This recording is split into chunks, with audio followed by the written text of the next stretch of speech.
नमस्कार साथियों, स्वागत है आप सभी का आपके अपने ऑनलाइन इंस्टीट्यूट निशांत ज्ञान की यूट्यूब प्लेटफॉर्म पर।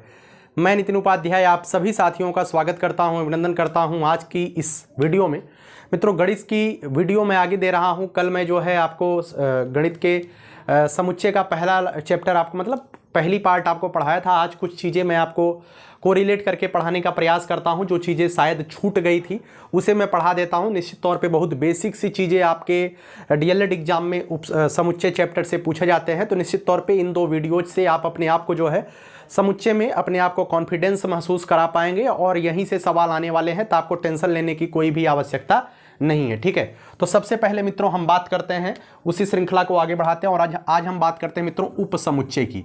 किसकी बात करते हैं? उपसमुच्चय की।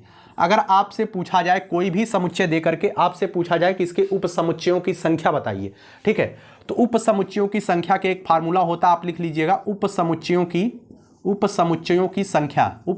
की संख्या बराबर होता है 2 की पावर n।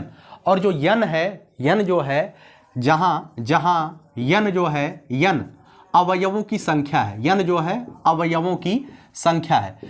अवयव आप सभी लोग जानते हैं, जैसे मैं आपको उदाहरण के तौर पे समझाने का प्रयास करता हूं। एक समुच्चय है ए दिया गया है 1 2 3 और आपसे कहा जाए कि ए के सभी उपसमुच्चय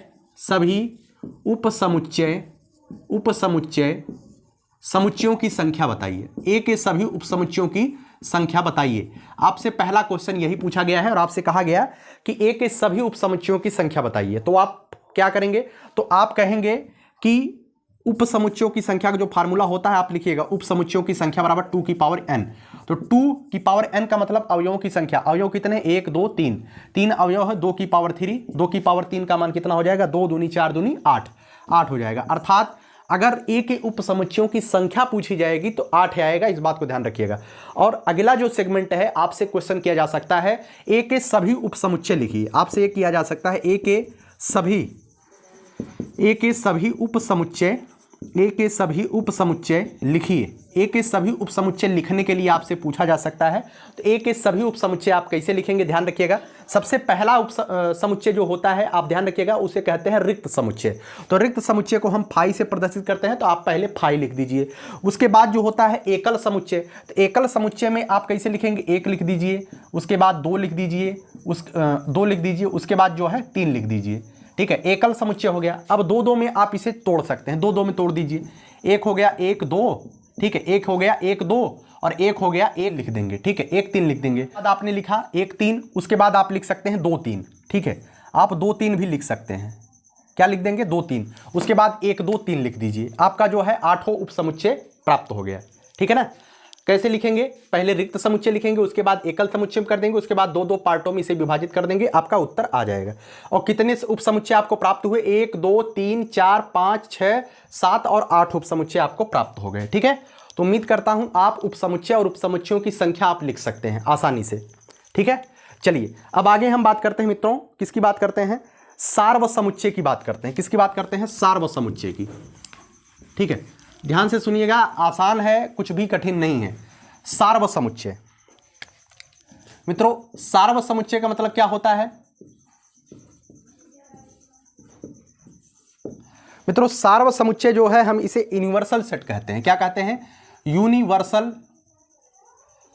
सेट कहते हैं इसे। ठीक है, इसे हम यूनिवर्सल सेट बोलते हैं। सार्वसमुच्चय का मतलब होता है एक कोई आपको सेट दिया गया है, जैसे आप समझिएगा सार्वसमुच्चय का मतलब समझिए। एक सेट दिया गया है ए में लिखा गया है 1 2 3 4 5 लिखा गया है। ए में लिखा गया है 1 2 3 4 5। ए जो है आपको क्या कहा गया है? ए नहीं है, इसे हम सार्वसमुच्चय मान लेते हैं। और सार्वसमुच्चय का जो चिन्ह होता है समझिएगा, अगर सार्वसमुच्चय आपको दिया जाए तो सार्वसमुच्चय का जो चिन्ह होता है वो इस तरीके से होता है। इस तरीके से सार्वसमुच्चय का चिन्ह, कहीं कहीं पर यस भी लिख देते हैं, तो ज्यादातर यही मिलता है, तो आप यही ध्यान रखिएगा, सार्वसमुच्चय का यही चिन्ह होता है। अब सार्वसमुच्चय दिया गया है 1 2 3 4 5, उसके बाद आपको एक समुच्चय दिया गया है ए दिया गया है 2 3। क्या दिया गया है? 2 3। ठीक है, ए दिया गया है 2 3। आपसे पूछा जाए, क्या पूछा जा सकता है? आपसे पूछा जा सकता है सार्वसमुच्चय देकर के, ध्यान से सुनिएगा, सार्वसमुच्चय देकर के आपसे क्या पूछा जा सकता है, एक सार्वसमुच्चय दिया रहेगा, कहा जाएगा एक सार्वसमुच्चय 1 2 3 4 5 है और एक समुच्चय ए बराबर 2 3 है, तो आपसे पूछा जाएगा ए का पूरक समुच्चय बताइए, ए का पूरक समुच्चय बताइए, ए का पूरक समुच्चय बताइए। आपसे एक क्वेश्चन पूछा जा सकता है पूरक समुच्चय से। पूरक समुच्चय का मतलब क्या है, एक सार्वसमुच्चय में तो मतलब ये पूरा का पूरा एक आपको पैकेज दिया गया है, इसमें से 2 3 ए में प्राप्त है। अब ए में कौन कौन सी ऐसी चीजें नहीं है जो कि सार्वसमुच्चय में है, तो ए का पूरक समुच्चय क्या हो जाएगा, ए का पूरक समुच्चय हो जाएगा 2 3 तो पहले से है, 1 हो जाएगा, 4 हो जाएगा और 5 हो जाएगा। ठीक है, पूरक समुच्चय का मतलब समझ गए कि नहीं? पूरक समुच्चय का मतलब वो होता है जो कि ए में नहीं है और सार्वसमुच्चय में है। तो सार्वसमुच्चय में जो चीजें हैं और ए में नहीं है, ए का वही पूरक समुच्चय हो जाता है। ठीक है, तो उम्मीद करता हूं चीजें आप समझ गए हैं और इसमें कोई आपको दिक्कत नहीं हुई होगी। ठीक है, एक चीज और समझिएगा, किस बात मैं कर लेता हूं, बिलोंग वाला। ठीक है, ये जो चिन्ह होता है इसे हम बिलोंग कहते हैं। इस चिन्ह को क्या कहते हैं, बिलोंग। कहीं कहीं पर इस चिन्ह का प्रयोग हो सकता है आपकी परीक्षा में, तो समझिएगा इसका मतलब क्या होता है। जैसे कि ए समुच्चय दिया गया है, ए में दिया गया है 2 4 6 8। ठीक है, 2 4 6 8 बहुत बेसिक चीज है, आपसे पूछा नहीं जाएगा लेकिन आप इसे समझिए। और बी में दिया गया है, बी में दिया गया है 6 और 8, 6 और 8। ठीक है, तो आपसे मैं अगर पूछूं क्या बी बिलोंग है ए से, क्या बी बिलोंग है ए से, तो आप तुरंत बताइएगा बी बिलोंग है ए से। क्यों? क्योंकि जो बी में समुच्चय, बी में जो अवयव हैं वो ए में विराजमान है, इस वजह से बी जो है बिलोंग है ए से। और अगर बी की जगह पर मैं लिख देता 1 और 3, तो अगर मैं पूछता क्या बी बिलोंग है ए से, तो आप कहते नहीं, क्योंकि बी के अवयव ए में नहीं मिल रहे हैं। ठीक है, आपको इस तरीके से स्पष्टीकरण भी लिखना होता है, तो आप इसे लिख दीजिएगा। ठीक है, तो उम्मीद करता हूं बिलोंग वाले चीजें आपको समझ में आ जाए। पूरक समुच्चय जब भी आप लिखिएगा पूरक समुच्चय में, एक चीज ध्यान रखिएगा, ए का पूरक समुच्चय आपको इस तरीके से लिखना है, ए के ऊपर एक डैश लगा दीजिएगा, ए पूरक समुच्चय का चिन्ह होता है, समझ में आ जाएगा। ए का पूरक समुच्चय ऐसे लिखिएगा 1 4 और 5। ठीक है ना, तो उम्मीद करता हूं पूरक समुच्चय आप समझ गए हैं। ठीक है, चलिए जो चीजें छूट रही हैं मैं आपको बताने का प्रयास करता हूं। ठीक है, चलिए 2 3 सवाल मैं कल के चीजों से आपको बता देता हूं, जिससे आप अच्छी तरीके से समझ जाइए।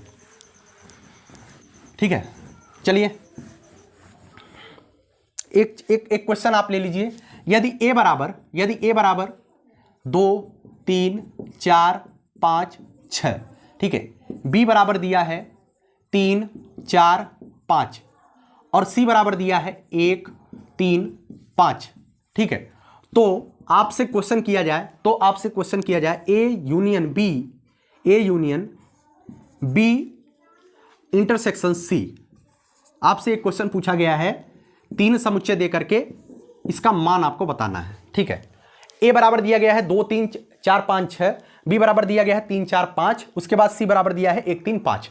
तो आपसे कहा गया है A union B intersection C का मान बताइए। इंटरसेक्शन का मतलब क्या होता है, सार्वनिष्ठ समुच्चय, और यूनियन का मतलब जो उसमें है उसे लिखना ही है, जो नहीं है। कल वाले वीडियो को अगर आपने देखा है तो इस क्वेश्चन को आप कर पाएंगे। देखिए, जब भी सवालों को हम हल करते हैं तो सबसे पहले क्या करते हैं, जब भी सवालों को हल करते हैं तो सबसे पहले छोटे ब्रैकेट को हल करते हैं।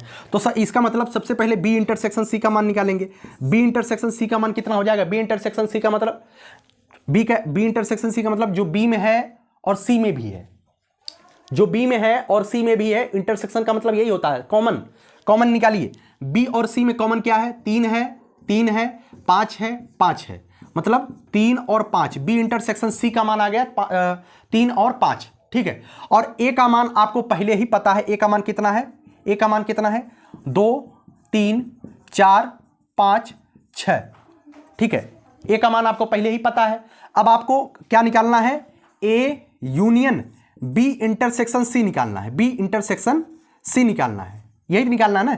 बी इंटरसेक्शन सी का मान 3 5 है और ए का मान 2 3 4 5 है। मतलब अब इसका भी मान आपको पता है, इसका भी मान आपको पता है, अब इसका यूनियन कर देना है। यूनियन का मतलब क्या होता है, जो है उसे तो लिखना ही है, जो कॉमन है उसे एक बार लिखना है, जो है उसे लिखना है, जो दोनों में है उसको लिखना ही है, जो कॉमन है उसको एक बार लिखना है। ठीक है, देखिए जो दोनों में है जैसे देखिए 2 इसमें है, सबसे पहले छोटे से शुरुआत करते हैं, इस वजह से मैंने 2 लिख दिया, ठीक है।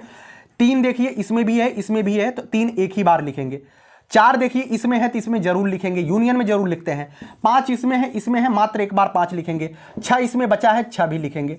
जो बचा है उसको तो लिखना है, जो कॉमन है आपको उसे भी लिखना है, ठीक है। इसे कहते हैं यूनियन। और इंटरसेक्शन में क्या होता है, इंटरसेक्शन में होता है कि चीजों को हम जो कॉमन है बस वही लिखते हैं, ठीक है ना। तो उम्मीद करता हूं ऐसे सवाल अगर आपकी परीक्षा में आ जाते हैं, और निश्चित तौर पे आपके एग्जाम में ऐसे सवाल 100% आएंगे, लिख के ले लीजिए।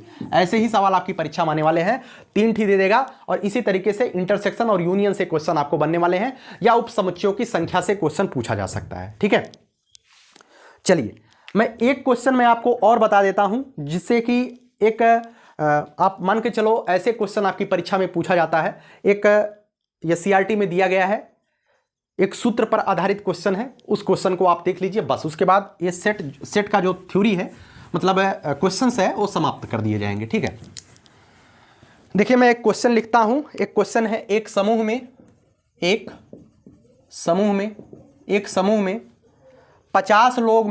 50 लोगों में से 20 लोग ऊपर दिखाई दे रहा है, हाँ, 20 लोग हिंदी बोलते हैं, 20 लोग हिंदी बोलते हैं तथा 20 लोग हिंदी बोलते हैं तथा 40 लोग अंग्रेजी बोलते हैं। 40 लोग अंग्रेजी बोलते हैं, तो ऐसे कितने लोग हैं, कितने लोग हैं जो हिंदी और अंग्रेजी दोनों बोलते हैं, हिंदी और अंग्रेजी दोनों बोलते हैं, ठीक है मित्रों। ऐसे सवाल आपकी परीक्षा में, एससीईआरटी में एक सवाल दिया गया है, तो ऐसे सवाल आपकी परीक्षा में पूछा जा सकता है। एक समूह दिया रहेगा। देखिए समूह जो होता है वो हमेशा क्या होता है, वो होता है यूनियन। जब भी एक समूह की बात करें तो उसका मतलब है यूनियन। क्या दिया गया है, यूनियन। ए यूनियन बी का मान दिया गया है, 50, ठीक है, इस बात को ध्यान रखिएगा। ए यूनियन बी, पूरा समूह में कितने लोग हैं, 50 लोग हैं। अब इस 50 में वो भी शामिल है, जो ए और बी दोनों में कॉमन है। इस बात को ध्यान रखिएगा। इस 50 में ए भी शामिल है, जो ए में कॉमन है, बी में कॉमन है, और जो ए में नहीं है वह भी शामिल है, जो बी में नहीं है वह भी शामिल है। यही तो ए यूनियन बी का मतलब होता है। समझ रहे हैं, थोड़ा सा समझने का प्रयास करिएगा। ए यूनियन बी का मतलब हो गया 50। अब देखिए 20 लोग हिंदी बोलते हैं, मतलब इस तरीके से आप लिखिएगा यन ए, अर्थात ए को हिंदी आप मान लीजिए, ए मतलब हिंदी बोलने वाले लोगों की संख्या कितनी है, 20 लोग। यन बी अर्थात अंग्रेजी बोलने वालों की संख्या आप मान लीजिए 40, ठीक है। तो दोनों बोलने वालों की संख्या, मतलब दोनों, अगर आपसे पूछा जाए कि दोनों बोलने वालों की संख्या क्या होती है, तो आप ध्यान रखिएगा।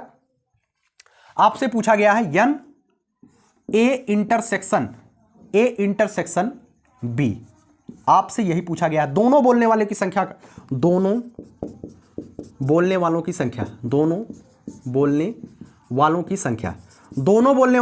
का मतलब क्या है, दोनों बोलने वाले की संख्या का मतलब यह है जो दोनों में कॉमन हो, जो हिंदी भी बोलते हैं अंग्रेजी भी बोलते हैं। तो इसका मतलब यही है कि जो दोनों में कॉमन हो वही आपको निकालना है। आपको क्या क्या पता है, आपको ए यूनियन बी का मान पता है, एक हिंदी बोलने वालों की संख्या पता है, एक अंग्रेजी बोलने वालों की संख्या पता है। आपको निकालना है यन ए इंटरसेक्शन बी। इसका मतलब है जो दोनों में कॉमन हो आपको वही निकालना है। इसका एक सूत्र होता है, आप ध्यान रखिएगा।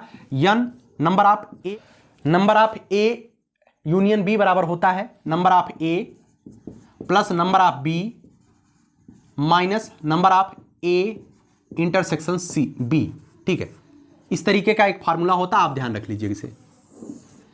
Number of A union B बराबर होता है number of A plus number of B minus number of A intersection B, ठीक है। इस फार्मूले की तरह ए यूनियन बी का मतलब जो पूरे समूह में दोनों में शामिल है 50 है, ए का मान कितना है 20 है, नंबर ऑफ ए का मान, और प्लस 40 है, plus 40 minus number of A intersection B.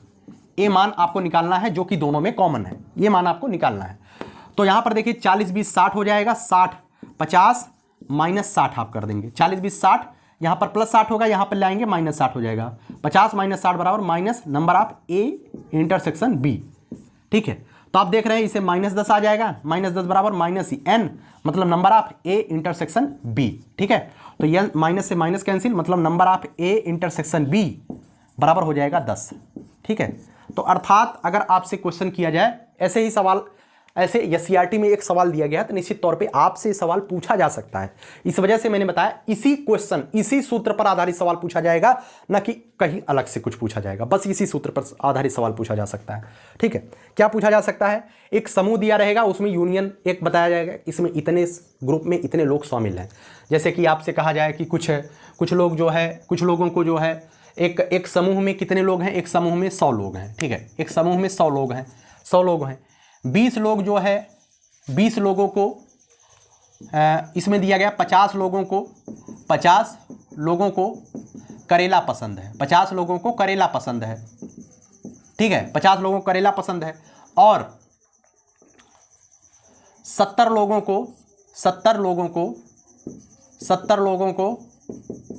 आलू पसंद है, 70 लोगों को आलू पसंद है।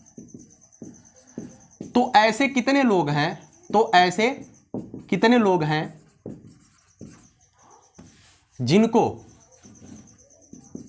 जिनको दोनों पसंद है, दोनों पसंद है। तो आप ऐसे सवालों को हल कर लीजिएगा। अब आपके सामने मैंने एक सवाल ले दिया, एक समूह में, मतलब समूह का मतलब क्या हुआ? समूह का मतलब यही हुआ कि number of A inter union B, जो पूरा समूह है यूनियन है। ठीक है, तो number of A union B का मान हो जाएगा 100। ठीक है, तो 50 लोगों को करेला पसंद है, नंबर ऑफ ए का मान हो जाएगा 50। नंबर ऑफ बी का मान कितना हो जाएगा? नंबर ऑफ बी का मान हो जाएगा 70। तो नंबर ऑफ दोनों को जो पसंद है, number of A intersection B का मान पूछा है, जो दोनों में कॉमन हो वो आपसे पूछा गया है। तो आप इसी तरीके से सेम यह सवाल निकाल सकते हैं। ठीक है, तो आज की इस श्रृंखला को मैं यहीं पर समाप्त करता हूं। श्रृंखला नहीं, वीडियो की श्रृंखला तो अभी और आएगी। ठीक है, लेकिन आज मैं जो समुच्चय है उस समुच्चय को, बस इतना ही समुच्चय आपके चैप्टर्स में है और आपकी एससीईआरटी की बुक में है। और आपके जो साहित्य या किसी भी प्रकाशन की आप सीरीज वगैरह पढ़ रहे हैं, उसमें से जो क्वेश्चंस दिए गए हैं, जो मैंने इससे पहले बताया, A intersection B, A intersection C, उसके बाद उपसमुच्चय कैसे निकालते हैं, उपसमुच्चयों की संख्या कितनी होती है, इस पर जितने ज़्यादा से ज़्यादा आप प्रैक्टिस करेंगे उतना ही आपको आएगा। क्योंकि जब आप परीक्षा में जाएंगे तो यूनियर और इंटरसेक्शन में खत्म हो जाएंगे, आपको दिमाग से गायब हो जाएगा। आप जब प्रैक्टिस किए रहेंगे तो यूनियर और इंटरसेक्शन में आपको समस्या नहीं होगी, आप आसानी से सवालों को डील कर पाएंगे। ठीक है ना?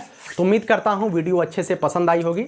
अगर वीडियो पसंद आई है तो लाइक शेयर सब्सक्राइब के माध्यम से हमें ज़रूर बताया करिए, और जो भी समस्याएँ होती हैं आप मुझसे शेयर कर सकते हैं। ठीक है मित्रों, कुछ लोगों, कल मैंने एक पोस्ट डाला था कि मेरा मन जो है थोड़ा सा मानसिक तौर पे, मैं इस समय थोड़ी सी ऊहापोह की स्थिति में चल रहा है। निश्चित तौर पे ये क्यों हो सकता है, कैसे हो सकता है, आप सभी लोग समझते हैं।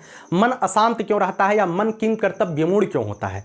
इसका मतलब यही होता है कि जो आपकी इच्छाएं होती हैं, जो आप चाहते हैं, ठीक है, जो आपकी इच्छाएं हैं, वो जब इच्छाएं पूर्ण नहीं होती हैं तो निश्चित तौर पे कहीं ना कहीं ऐसी परिस्थिति बनती है कि किंग कर्तव्यमूढ़, आप क्या करें क्या ना करें ऐसा कुछ लगने लगता है। लेकिन निश्चित तौर पे ये दुनिया है और ये वक्त है, परिस्थिति है। जिस चीज़ की आप चाहत करते हैं, जिस चीज़ को आप चाहते हैं, जो आपकी इच्छाएँ हैं भौतिक जगत में, वो सभी इच्छाएं तो नहीं पूर्ण हो सकती। ऐसा नहीं है कि हम कोई धरा पे अलग अकेले बिरले पैदा हो गए, हमारी सभी इच्छाएं पूर्ण होनी चाहिए। इच्छाएं तो भगवान की पूरी नहीं हुई तो हमारी कौन सी बड़ी बात है, औकात ही नहीं है। लेकिन हाँ, इच्छाओं के पूर्ण ना होने पर कुछ हद तक ऐसी समस्याएं आती हैं। तो उन्हीं समस्याओं को लेकर के मैं भी थोड़ा सा मानसिक स्थिति से थोड़े सा झेल रहा हूँ। लेकिन कहीं ना कहीं ईश्वर साथ हैं, तो निश्चित तौर पे मैं उस स्थिति से भी बाहर आऊँगा। और फिर भी आप लोगों के लिए मैं बेहतर करने का प्रयास कर रहा हूँ, और बेहतर करने का पूरी तरीके से मैंने जब मन बनाया है तो बेहतर ही करूँगा। और आप सभी लोग इस बात को लेकर के परेशान न होया करिए कि आप ऐसा बोल रहे हैं कि फिर आगे क्या होगा। निश्चित तौर पे मेरे जीवन में कुछ भी चल रहा हो, ठीक है, मेरे जीवन में कुछ भी चल रहा हो, उससे आपको इतना मतलब नहीं होना चाहिए। आप मुझे रियल लाइफ में देखते हैं, रियल लाइफ में काफ़ी अलग हैं और बहुत सारी चीज़ें हमारे कंधों पर जिम्मेदारियों का बोझ होता है। तो उन सब को लेकर के चलना और फिर और भी चीज़ें होती हैं। तो मैं पूरी तरीके से स्पष्ट मैं आपको यही बता रहा हूं कि जब इच्छाएं नहीं पूर्ण होती हैं तो कहीं ना कहीं मन में अशांति होती है, और उस अशांति को दूर करने का सबसे बड़ा रीज़न यही है कि आप जो है अपने कार्य पर ध्यान दीजिए और जो चीज़ें आप चाहते हैं, ईश्वर अगर आपको लिखे होंगे, आप उस चीज़ को, आप उस काबिल होंगे और आपको वो चीज़ ज़रूर मिलेगी। ठीक है, आप अगर उस काबिल होंगे, योग्य होंगे तो मिल जाएगी। अगर नहीं काबिल हैं और ईश्वर ने नहीं लिखा है तो निश्चित तौर पे वह नहीं मिलेगा। ठीक है, तो वही चीज़ें हैं। तो वैसे निश्चित तौर पे मैं समझा तो दे रहा हूँ आपको कि ऐसा ऐसा चीज़ें चलती हैं, लेकिन जब अपने ऊपर बात आती है तो कहीं ना कहीं मनुष्य हार जाता है। ओ, मैं भी मनुष्य हूँ, ये काम इंसान ही हूँ, निश्चित तौर पे आपके जैसा ही दिमाग हमारा भी है। तो अपनी समस्याओं को लेकर के स्वयं से हार जाता हूँ, ऐसी चीज़ें होती हैं। ठीक है ना।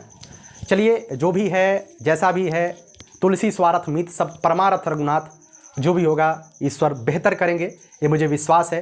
क्योंकि मैंने कभी भी अपने जीवन में किसी के साथ अन्याय नहीं किया है। जो भी है, मैं एक खुली किताब की तरह रहा, सब लोगों ने मुझे जाना, समझा, पहचाना, हमेशा बेहतर करने का प्रयास किया। ठीक है, जो भी है ईश्वर सबको मौका देंगे बेहतर करने का, और इच्छाएं भी पूर्ण होंगी, मन भी शांत होगा। बस समय का इंतजार करिए, सफलता जरूर मिलेगी आपको, और बेहतर करिए। ठीक है, चलिए, बहुत बहुत धन्यवाद। जय हिंद, जय भारत, लव यू।